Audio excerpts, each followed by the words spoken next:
As I look at the game tonight, man, I want to first of all congratulate Georgia, man. I thought they're a strong team, and in all three phases, I thought they play hard. They don't make a lot of mistakes. I thought tonight they had a lot of the things really had more to do with us than really Georgia. I thought we did a solid job, like in the first half. I thought key play for us in that first half was probably the 3rd and 1 and 4th and 1, and not converting on those opportunities. For us, we knew the margin for error and was slim. I felt like on the 4th and 1, I'd rather make them go the long field. It's a choice between points and taking the long field, but I thought I didn't know how many more times we'd have an opportunity to get down there, but I hope, man, that would spark us a little bit. And really, man, I thought our guys battled in the first half. I told some people, man, I believe in this football team. It's got good players, but we've got some 1s and some 3s right now. But we don't quite have a 2 unit, and that shows at times.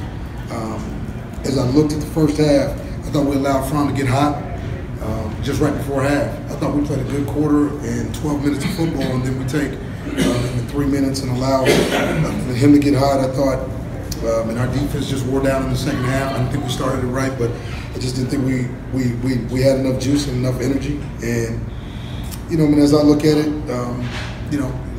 I learned a lot about this football team. They came out. I think they competed the right way. It's not what we wanted. It's not what we wanted, but that's why, man, you keep developing. We know where we have to go from here. Real sloppy football on both sides tonight. I think there were 14 penalties by us, 15 penalties by them. That's not the type of football, man, that we want to play. And it's not winning football when you're on the road. The winning team can do that. The losing team cannot do that. And so, with that being the case, man, we got to fix that. But overall, I'm not worried or deterred. And I've been here before, and what I do know is that I've got something to work with. I just got to make sure, man, that I can fine-tune it as we get ready to move past this game and move on to Florida. But again, hats off to Georgia. They're a really good football team. They made plays when they needed to.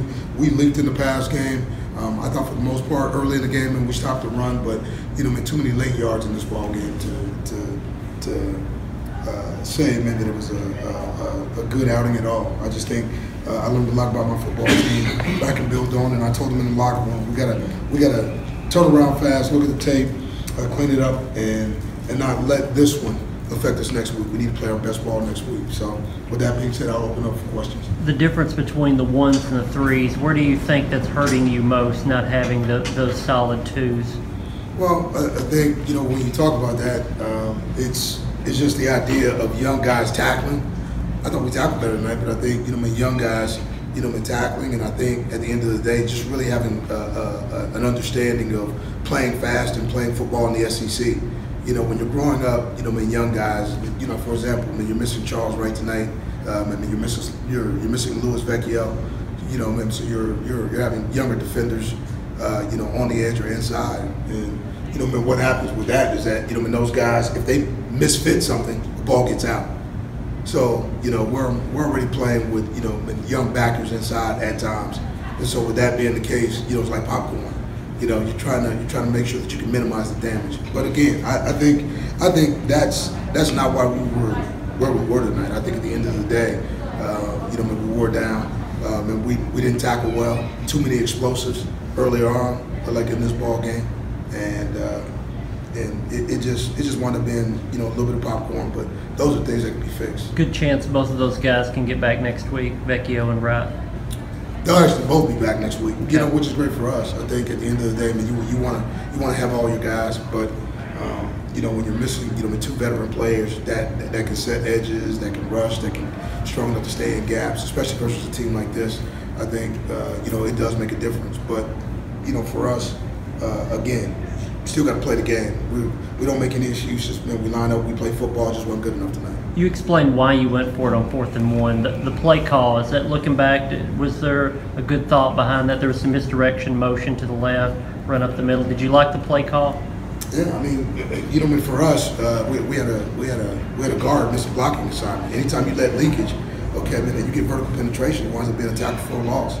I mean, again, I mean, you call things because you believe that you have the opportunity to get it done, and you know, when you don't, and it's on you. I mean, you know, whether you run and don't get it or you throw it and don't get it, you know, really what it comes down to is that you didn't get it. We should have executed better on that play. You know, but that's on us. That's on those guys. You know, up front, that's their job. You know, man, to give us at least the line of scrimmage, and the back's got to get one.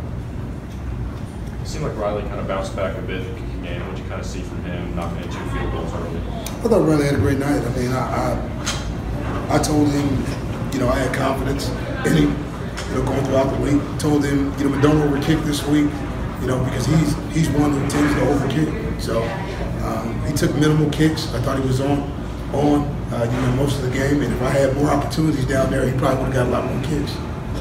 What's the way that Kyle played, just in general, knowing that he was getting a lot of pressure, a lot of defenders in the backfield, just the way you kind of handled a lot of tonight, not making a lot of mistakes? Yeah, you know, I mean, the bright spot, you know, is that we didn't turn the ball over. Yeah. You know, obviously, you think you have a chance to stay in the game, you know, whenever you don't turn the ball over, and that's partially why we were in the game in the first half, because, you know, we didn't turn the ball over and we were moving it. So a lot's on his plate. He's got to get it right. Curry got a little cleaned up, Pink went out for a second, and, you know, in terms of rhythm, you sort of felt rhythm sort of get disrupted a little bit, and you're sort of searching, trying to find right combinations to get you know, Collage in the ball, but Collage saw double coverage most of the night, so it was interesting. I mean, I thought Kyle handled himself the right way. I know his frustration set in later, but for the most part, he did exactly what we needed him to do. Keyshawn had the long run, didn't get many carries in the first half after that, but it looked like he blew a couple of pass protections. Is that what keeps him off the field at times, the pass protection? No, I think all those guys are learning pass protection. Carter's just done more of it. You know, like the reality is, you know, like the only way that you're going to get better, like in pass pro, is to be able to do it. So, you know, with Kari, with Jamari, and with Key, you know, it's definitely about understanding the protections, holding up in protections. That's what we work on every week, and obviously Kari's the best at it because he's had 4 years of experience. So, you know, he'll continue to get better. You said the last 2 weeks you're a little concerned about the mindset. Tonight I'm hearing more just issues physically. Yeah. Guys beat up, that sort of thing. Is that fair that it's not mindset this week? It wasn't mindset. I mean, we came into this game the right way. I think we went after it the right way. I think, you know, really for us, you got to stay ahead of the change. Like I said, you know, penalties in the second half hurt us.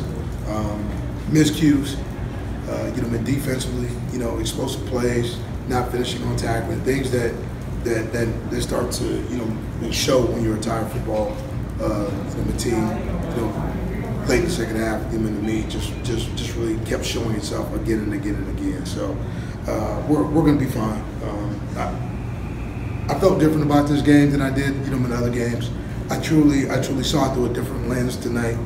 I tried to, you know, be a little more composed, or as composed as I could be. But, you know, I saw some different things in this ball game. I know where we can get better. I know where we have to get better, and that's my job as the head coach to make sure I address it. Do you mean you were quieter on the sideline? You watched more? Can you explain a little bit? No, I'm just talking about. I saw it through a different gaze. I looked. I saw, you know, consistency at times, and I saw breakdown at times. I saw it all. I saw the popcorn.